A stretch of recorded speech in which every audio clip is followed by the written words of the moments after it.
அண்ணி, ம். ஏன் ஒரு மாதிரியாவே இருக்கீங்க? ஆஹா, ஒன்றும் இல்லை.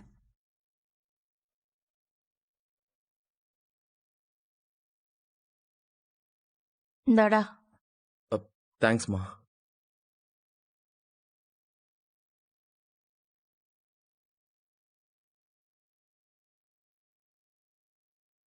என்ன ம், ஒன்றும் இல்லை.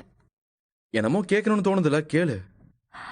அப்பாவை பத்தி தான் கேட்கணும். அதான் காலையிலேயே அம்புட்டு கேள்வி கேட்டுட்டியே. நான் கேட்டேன், ஆனா நீ எதுக்குமே சரியா பதில் சொல்லலையே. ஆமா, அதுக்குள்ள அப்பா தான் உன்னை எங்கேயோ கூட்டிட்டு போயிட்டாங்களே. ஆமாண்டா, அவர் எங்கடா உன்னை கூட்டிட்டு போனாரு? அஹ், அம்மா, அது அவருக்கு தெரிஞ்ச ஒருத்தருக்கு வண்டி வேணுமா, ஆ? அதான் அத பத்தி பேச அவர் வீட்டுக்கே கூட்டிட்டு போயிட்டாரு. ஏய், ஆமா, நீ என்ன கேட்க வந்த, கேளு. அப்பாக்கு உடம்பு சரியில்லைன்னு சொன்னேன். அப்பாவும் அதை தான் சொன்னாரு. ஆனா என்ன பிரச்சனைன்னு 2 பேருமே சொல்லலையே. அதே கேள்விதான் நானும் கேட்கணும்னு நினைச்சேன்டா. அவருக்கு என்னடா பிரச்சனை? அஹ், அம்மா, அவருக்கு ஹர்னியா. இரணியாவா? ம் ஹெர்னியாவா? ம் ஆமா. என்ன? அது ஒண்ணும் அம்புட்டு பெரிய பிரச்சனை இல்லையே. அது எதுக்கு அவங்க வீட்ல மறைக்கணும்? ஏய், நீ என்ன எம்பிபிஎஸ் படிச்சிருக்கியா? உனக்கு எல்லா விஷயம் தெரியுமா? ஆ, தெரியும். இல்லைண்ணே, ஆனா ஏன் ராஜி, போன மாசம் பக்கத்துல இருக்கிற மரகதம் புருஷனுக்கு அதே ஆபரேஷன் தானே செஞ்சாங்க? ஆமா அத்தை, அந்த ஆபரேஷனுக்கு எதுக்கு சென்னை வரைக்கும் போகணும்? இங்கே பண்ணிருக்கலாமே. காரைக்குடியிலயும் நல்ல ஹாஸ்பிட்டல்ஸ்லாம் இருக்கு. ஆ, கூடவே உங்க சித்தப்பாவும் இருக்காரே. யாருக்கும் தெரியாம சர்ஜரி பண்ணணும்னு உங்க அப்பா ஆசைப்பட்டாரு. ம், அவருக்காக அவர் குடும்பம் அழுவுறதோ பயப்படுறதோ அவர் வேண்டாம்னு நினைக்கிறாரு. அதனாலதான் சரி சென்னைக்கு போய் அங்க பாத்துக்கலாம்னு முடிவு எடுத்துட்டாரு. டேய், உண்மையே சொல்றியா? அவருக்கு வேற எந்த பிரச்சனையும் இல்லல்ல? இல்லம்மா, வேற எந்த பிரச்சனையும் இல்ல. நானும் இவ்வளவு அங்கதானடா இருந்தோம். சொல்லிருந்தா வந்து பாத்துருப்போம்ல. டேய், வாய்க்கு ருசியா சமைச்சாவது எடுத்துட்டு வந்திருப்போம்லடா. அவர் என்ன டூராமா போனாரு வாய்க்கு ருசியெல்லாம் சாப்பிடறதுக்கு? ட்ரீட்மெண்ட்டுமா, பத்திய சாப்பாடு தான் கொடுக்கணும். அதெல்லாம் ஹாஸ்பிட்டல்லே பார்த்து கரெக்டா கொடுத்துட்டாங்க. வா பழனி, ஆக்கா. அம்மா, காப்பி ஏதாச்சும் எடுக்குவாடா? இல்லக்கா, அதெல்லாம் ஒண்ணும் வேணாம். ஏண்டா, சுகன்யா வீட்ல இருந்து எப்படா வந்த? இதோ இப்பதான் சாயந்தரம் தான். சுகன்யா எப்படி இருக்கா? அதெல்லாம் நல்லாதான் இருக்காக்கா. ஆ, வீட்டுக்கு வந்ததுக்கு அப்புறம் தான் நடந்த கதை எல்லாத்தையும் நான் கேள்விப்பட்டேன். ஏண்டா கதிரு, என்கிட்ட கூட நீ எதுவுமே சொல்லவே இல்லைல்ல? சித்தப்பா, என்கிட்டயே அவன் சொல்லல, உங்ககிட்ட சொல்லலையேன்னு கேக்குறீங்க பாத்தீங்களா? சொல்லக்கூடிய சூழ்நிலை இருந்தா சொல்லிருக்க மாட்டேனா? சித்தப்பா, அப்பா இப்ப எப்படி இருக்காரு? ஓகே தான் ராஜிமா. அப்புறம் கதிரு, உன் மாமனார்கிட்ட நீ நல்ல பேரெல்லாம் எடுத்துட்டியா போலியே? நல்ல பேரை எடுக்கணும்னு நினைச்சல, நான் எதுவும் பண்ணல மாமா. அது எனக்கு புரியுது மாப்ள. ஆனா அந்த வீட்ல அண்ணன் எப்பவுமே உன் புராணம் தான் பாடிட்டு கிடக்கு. கதிரு நல்லவன், அவன் என்ன அப்படி பாத்துக்கிட்டான் இப்படி பாத்துக்கிட்டான்னு வாய திறந்தாவே உன் புராணம் தாப்பா.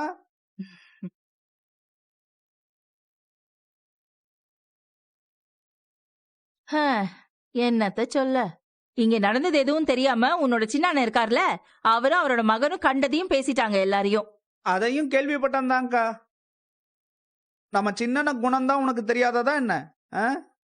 இப்பவும் நம்ம அண்ணனுக்கு சந்தேகம்லாம் முழுசா ஒன்னும் தேரல.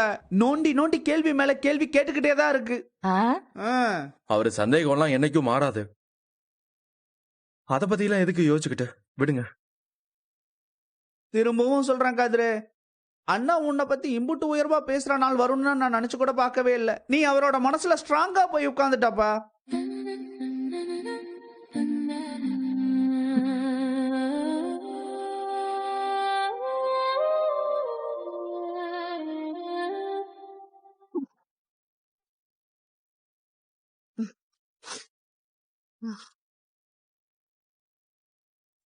கொஞ்ச நாள் இல்லைன்னா வீட்ல எல்லாத்தையும் அலங்கோலமா போட்டு வைக்க வேண்டியது. இதையும் ஒழுங்கா வச்சுக்கிறதே இல்ல.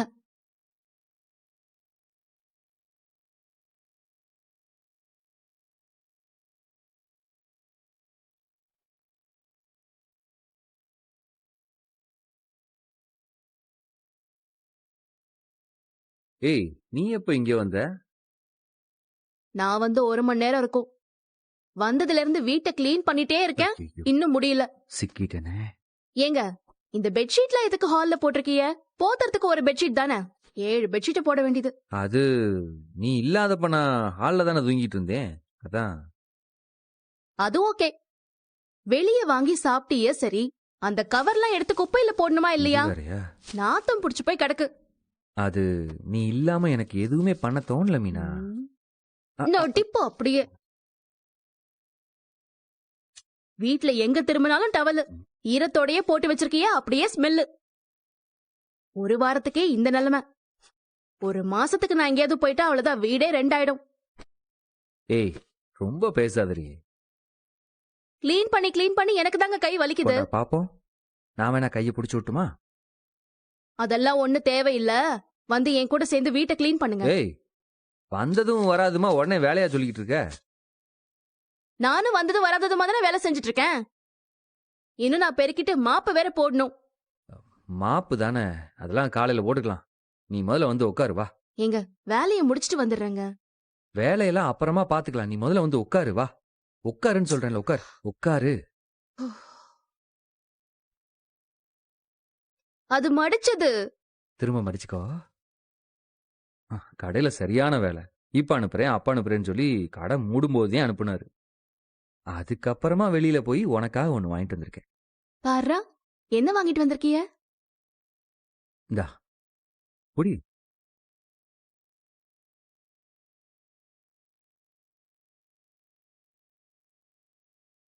ஏய், ஓபன் பண்ணி பாரு. என்ன இருக்குள்ள? ஓபன் பண்ணதானே போற. ஓபன் பண்ணதுக்கு அப்புறம் பாரு, எல்லாம் அவசரம்.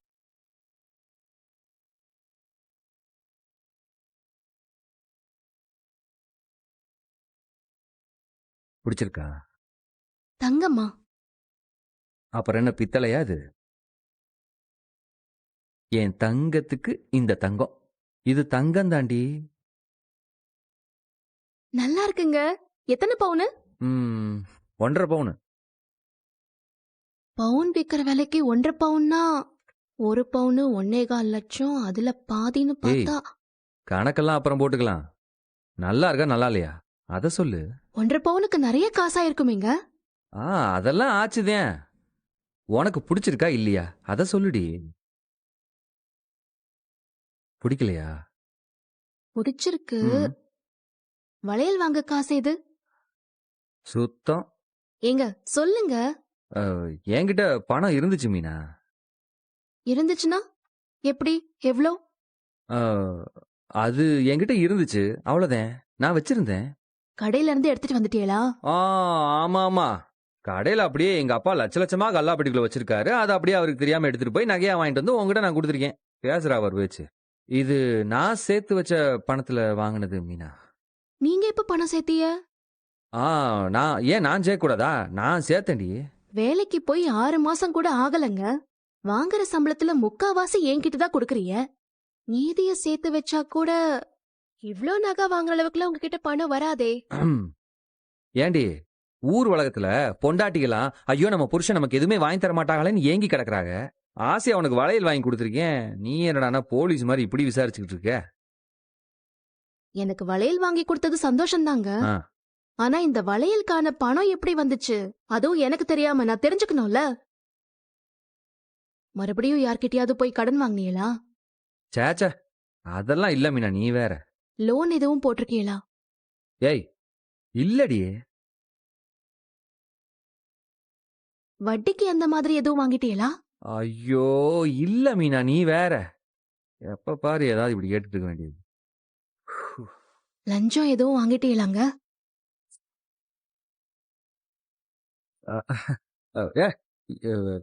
என்ன என்ன என்ன கேக்குற மீனா? யார பார்த்து என்ன கேள்வி கேக்குற? என்ன பார்த்தா உனக்கு லஞ்சம் வாங்குற மாதிரி ஆள் மாதிரியா தெரியுது? சாரி டென்ஷன் ஆகாது. ஏதோ ஒரு ஃப்ளோல கேட்டுட்டேன். இருந்தாலும் எப்படி இவ்ளோ பணம்? நீ முதல்ல வளையல கொடு. தங்கம் வாங்கின நேரத்துல இருந்து இப்ப வரைக்கும் தங்கம் விலை கொஞ்சம் ஏறி இருக்கும். நான் கடையில கொண்டு ரிட்டர்ன் பண்ணிக்கிறேன். நீ வளையல கொடு. ஆசையா வாங்கிட்டு வந்தா 1008 கேள்வி வேற. நீ வளையல் கொடு. ஏங்க நிஜமாவே நீங்க பணம் சேர்த்து வச்சீங்களா? ஆமாடி. அது ஆபீஸ்ல ஒரு சீட்டு போட்டிருந்தேனா, அதுல இந்த மாசம் எனக்கு தான் விழுந்துச்சு. அந்த காசுல தான் இந்த நகையை வாங்கினேன். எல்லாத்தையும் என்கிட்ட சொல்லுவியே, சீட்டு போட்டதை என்கிட்ட சொல்லவே இல்ல. ஆ, சொல்லலதேன். அது சர்ப்ரைஸா இருக்கட்டுமேனு சொல்லல. இங்க பாரு, இப்போ உனக்கு இந்த வளையல் வேணுமா வேணாமா, பிடிச்சிருக்கா இல்லையா, அதை மட்டும் சொல்லு. நல்லாதான் இருக்கு, எனக்கு பிடிச்சிருக்கு. அப்பப்பா, இத சொல்றதுக்குள்ள எம்புட்டு கேள்வி. ஆமா, ₹80 சீட்டு. ஐயோ, நீ மறுபடியும் ஆரம்பிக்காத. வளையல் என்கிட்ட கொடு, நானே உனக்கு போட்டு விட்டுறேன்.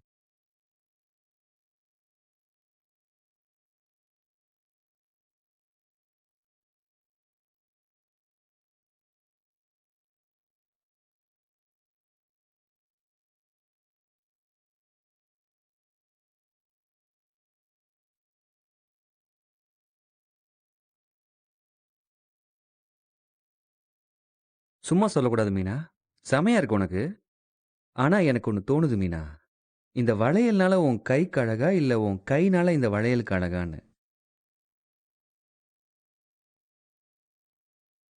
கரெக்டா வாங்கிருக்கிய. என் வளையல் சைஸ் உங்களுக்கு எப்படி தெரியும்? அதே வீடு ஃபுல்லா அம்புட்டு கண்ணாடி வளையல் வச்சிருக்கியே, அதுல இருந்து ஒன்னு எடுத்துட்டு போயிட்டேன். அதத்தான் அளவு கொடுத்து வாங்கினேன். புத்திசாலிதான். நீ வேணா பாரேன், இப்ப வளையல், அடுத்து செயின், கம்மல், ஒட்டியானு அப்படியே வரிசையா வாங்கிட்டே இருப்பேன். அப்ப பாரு. முதல்ல காசு வந்து அதை சேர்த்து வைக்கலாம், அதுக்கப்புறம் நகையெல்லாம் வாங்கிக்கலாம். இதுவும் ஒரு வகையில சேவிங்ஸ் தானே. என் மீனா ஏற்கனவே அழகோ அழகுதான், இப்ப இந்த வளையல போட்டதுக்கு அப்புறம் இன்னும் ரொம்ப அழகா இருக்கும். ஐயோ, வெக்கமா? ஆஹா, மேடம் இதே வெக்கத்தோட உட்காந்துருங்க, நான் போய் குளிச்சுட்டு வந்துடுறேன்.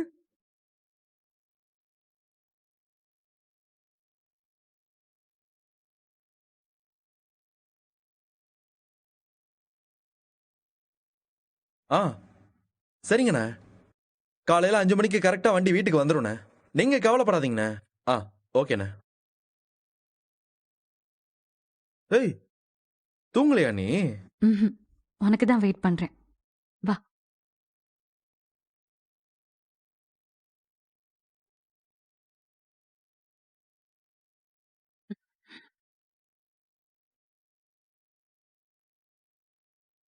சென்னை ட்ரிப்ல நல்லா போச்சா?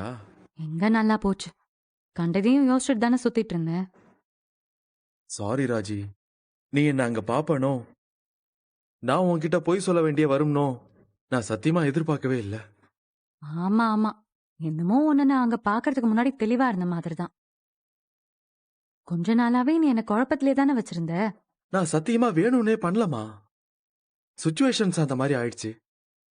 ஆனாலும் சத்தியமா நான் இதை எதிர்பார்க்கல. என்ன எதிர்பார்க்கல? நீ அப்பா கூட நிப்பேன்னு.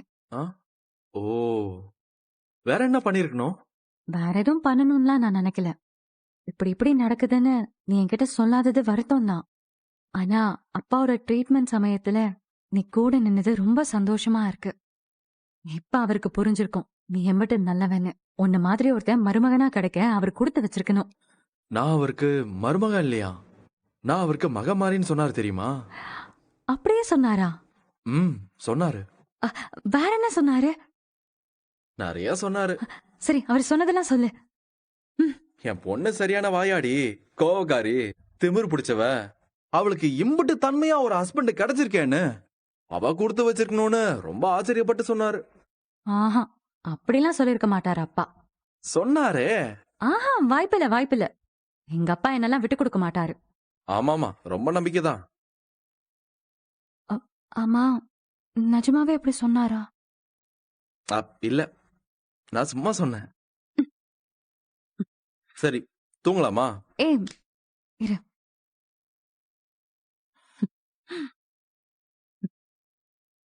என்ன? உன்னை நான் எவ்வளவு மிஸ் பண்ண தெரியுமா? நானும் தான் மிஸ் பண்ணேன். பேசல, மெசேஜ் பண்ணலையே தவிர ஒரு நிமிஷம் கூட விடாம நான் உன்னை பத்தி தான் யோசிச்சுட்டு இருந்தேன். எக்ஸாம் எழுதுற இடத்துக்கு நீ சர்ப்ரைஸாலாம் வந்து நிப்பேன்னு நினைச்சேன். அது நடக்கலன்னதும் ரொம்ப வருத்தமா போச்சு. மனசார நம்ம ஒரு வாழ்க்கையை தொடங்குறதுக்கு முன்னாடியே நீ ஜெயிக்கணும்னு அம்புட்டு ஆசைப்பட்டவன் ராஜினா. இப்போ உன் கூட நிக்க கூடாதுன்னு நினைப்பனா நானு. நீ சென்னைக்கு போகும்போது உன் கூட வரணும்னு தான் நினைச்சேன். நீ எக்ஸாம் எழுதிட்டு திரும்பி வர வரைக்கும் ஒரு நிமிஷம் கூட உன்னை விட்டு பிரியக்கூடாதுன்னு நினைச்சேன். ஆனா சூழ்நிலை வேற மாதிரி ஆயிடுச்சு. சாரி ராஜி. பரவாயில்ல, விடு. அடுத்தது நீ என்ன பண்ணாலும் நான் இனிமே உன் கூட தான் நிப்பேன். தெரியும்.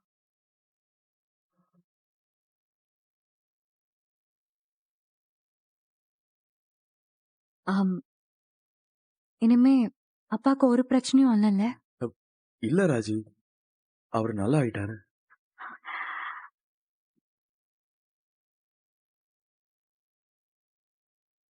இனிமே என்ன நடந்தாலும் என்கிட்ட சொல்லு. என்ன, நான் என்ன யோசிப்பேன்லாம் மண்டைய போட்டு குழப்பி என்கிட்ட சொல்லாம இருக்காத. புரிஞ்சுதா? கதிர், கதிர், ம், ம். என்ன யோசிக்கிற? ஓகேவா? இல்ல, ஒண்ணு இல்ல. இல்ல இல்ல, நீ என்னமோ யோசிச்சுட்டு இருக்க. ஒண்ணு இல்ல ராஜி. இனிமே எதுவா இருந்தாலும் என்கிட்ட சொல்லுவேல்ல? சொல்லுவேன், கண்டிப்பா சொல்லுவேன். ம்.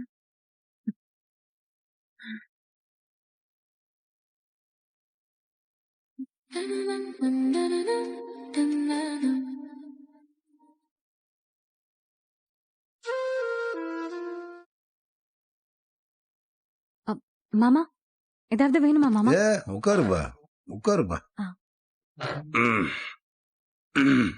ஏப்பா